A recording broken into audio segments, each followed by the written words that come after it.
Hey there, friends. In this video, I'm going to show you how you can create server folders to organize a cluttered server list. So, for example, here we have multiple servers in our server bar at the left side of our screen, and we want to keep things a little more organized. So, to do so, all we have to do is create a folder. And to create a folder, we just have to drag and drop two servers onto each other.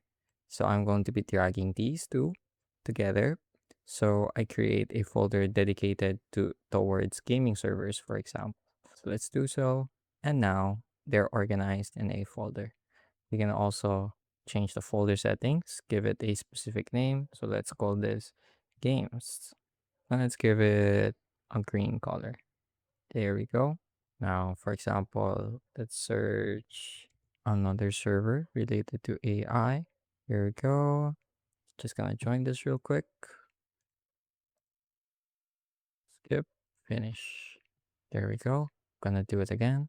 Gonna drag and drop onto an existing server and it automatically creates a folder. Going to change this one to AI work. Then it's gonna change the color and there we go.